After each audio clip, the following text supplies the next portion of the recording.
Assalamualaikum warahmatullahi wabarakatuh. Kami dari kelompok 4 akan menyampaikan materi mengenai strategi pembelajaran geometri ruang.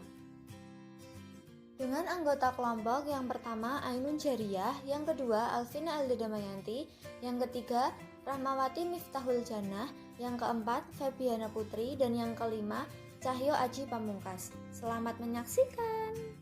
Saya Alvina Elda Damayanti, NIM 193141143. Di sini saya akan menjelaskan materi mengenai strategi pembelajaran konsep bangun ruang sisi datar. Dalam pembelajaran matematika, salah satu kemampuan yang harus dimiliki oleh siswa adalah pemahaman konsep.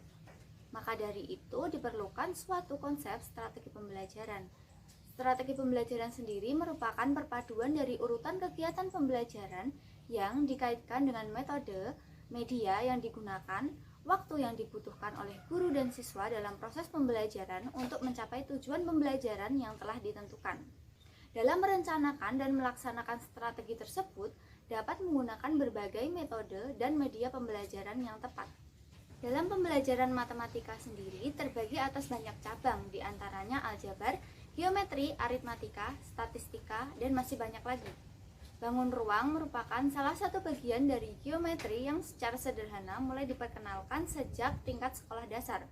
Bangun ruang merupakan suatu bangun 3 dimensi yang memiliki volume atau isi dan memiliki 3 komponen penyusun berupa sisi, rusuk, dan titik sudut. Berdasarkan bentuk sisinya, bangun ruang dibedakan menjadi 2 jenis, yaitu bangun ruang sisi datar dan bangun ruang sisi lengkung. Bangun ruang sisi datar adalah bangun ruang yang seluruh permukaan sisinya berbentuk datar, meliputi kubus, balok, limas, dan prisma. Menurut Van Hill, dalam menanamkan konsep bangun ruang sisi datar pada siswa sekolah dasar dapat menggunakan 3 tahap. Yang pertama ada tahap pemvisualisasian, terjadi pada siswa kelas rendah dengan mengamati dan memperkenalkan satu persatu model-model bangun ruang sisi datar secara sederhana. Agar mudah dipahami, dapat diberi contoh konkret benda-benda dalam bentuk menyerupai bangun ruang sisi datar tersebut yang dapat ditemukan dalam kehidupan sehari-hari. Yang kedua ada tahap analisis. Pada tahap ini, kemampuan siswa meningkat, yakni telah memiliki kemampuan dalam mendeskripsikan sifat-sifat bangun ruang sisi datar. Dan yang ketiga ada tahap kesimpulan, terjadi pada siswa kelas tinggi sekolah dasar. Pada tahap ini, siswa telah mampu mengklasifikasikan bentuk-bentuk berdasarkan karakteristiknya. Selanjutnya ada media pembelajaran yang juga berperan penting dalam memberikan pemahaman konsep bangun ruang sisi datar. Salah satunya adalah media model, yaitu dapat dirasakan dengan alat indera, dapat dilihat, juga diraba, serta siswa dapat terlibat secara langsung dalam proses pembelajaran.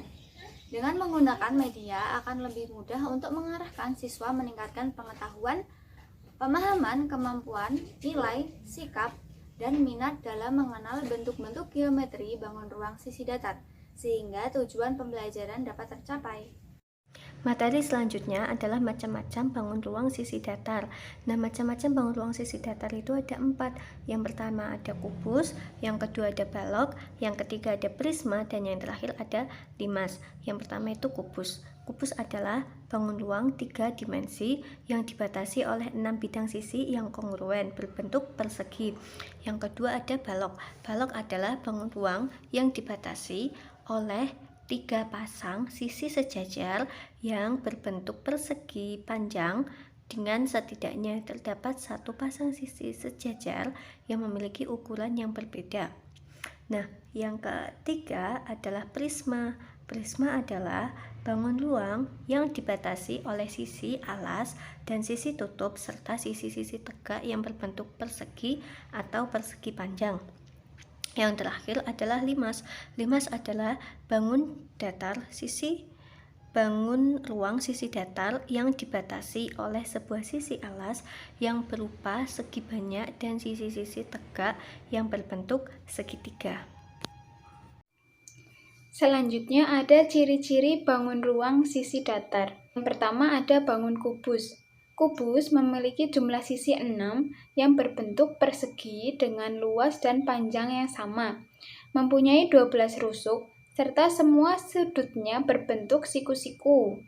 Mempunyai 12 diagonal sisi mempunyai 4 diagonal ruang dan juga memiliki 6 bidang diagonal.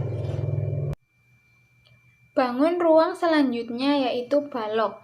Balok mempunyai 6 sisi berbentuk persegi serta 4 sisi berbentuk persegi panjang.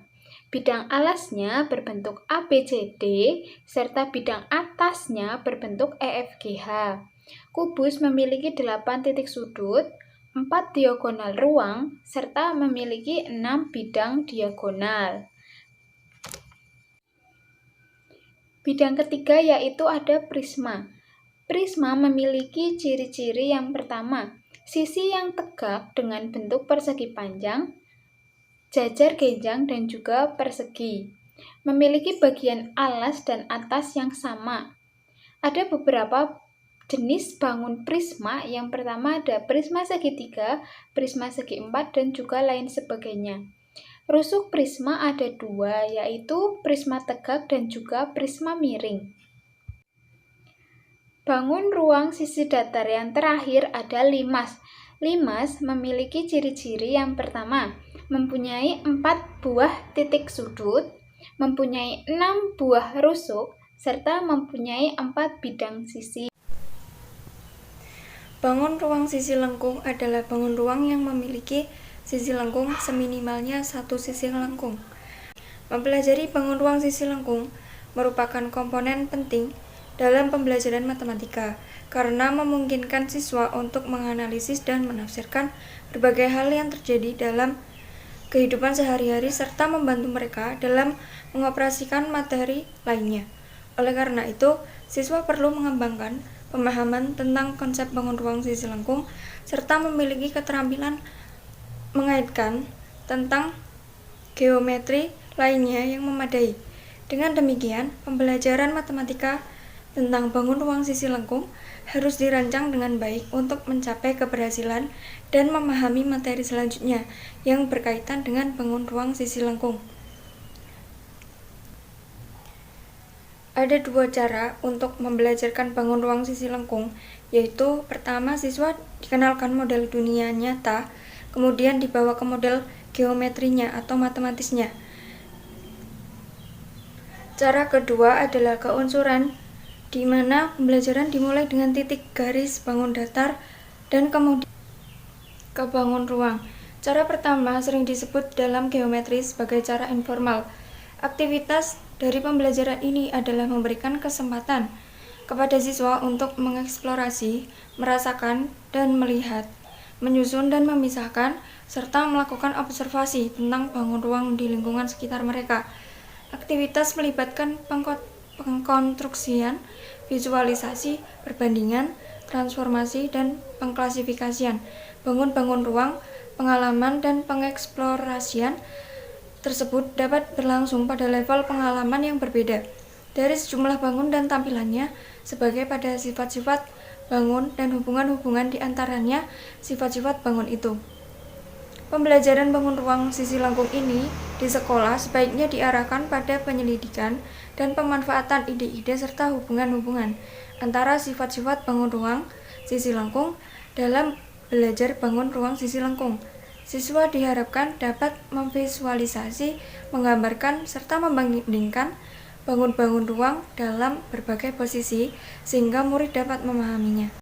Kemudian ada poin yang selanjutnya, yaitu ada macam-macam bangun ruang sisi lengkung. Seperti yang telah dijelaskan di atas, bangun ruang sisi lengkung merupakan bangun ruang yang memiliki sisi lengkung. Sisi lengkung ini sendiri adalah sisi yang membentuk lengkungan kurva.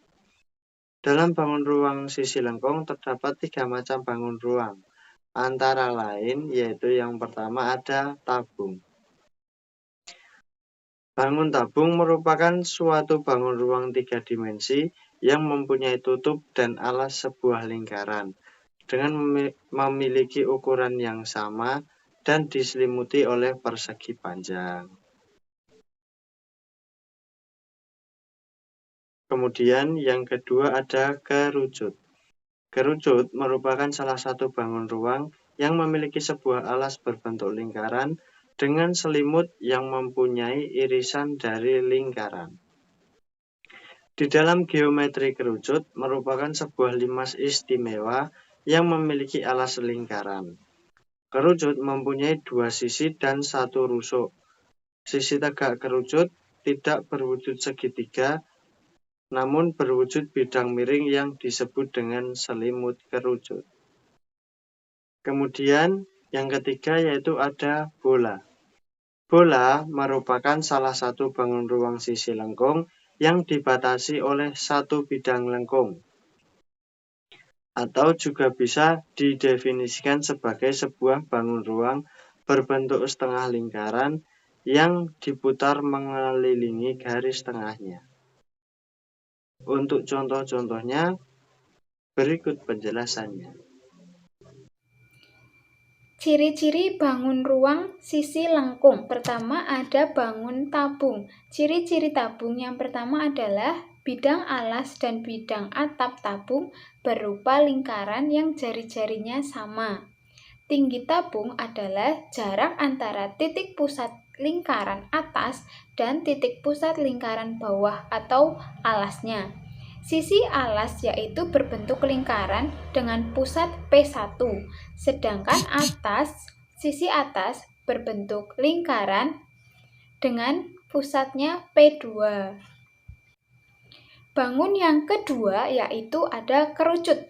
Ciri-ciri kerucut yang pertama, alasnya berbentuk lingkaran. Tinggi kerucut atau dengan simbol T adalah jarak antara puncak kerucut dan pusat lingkaran alas kerucut. Yang ketiga ada selimut kerucut, sisi tegak kerucut yang berupa bidang lengkung.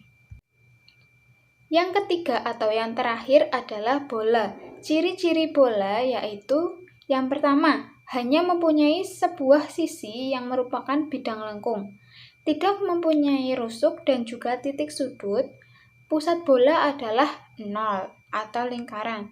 AB dan CD merupakan diameter bola. Diameter dilambangkan dengan huruf D. AO, BO, CO, dan DO merupakan jari-jari bola. Jari-jari pada bola atau lingkaran ini disimbolkan dengan R.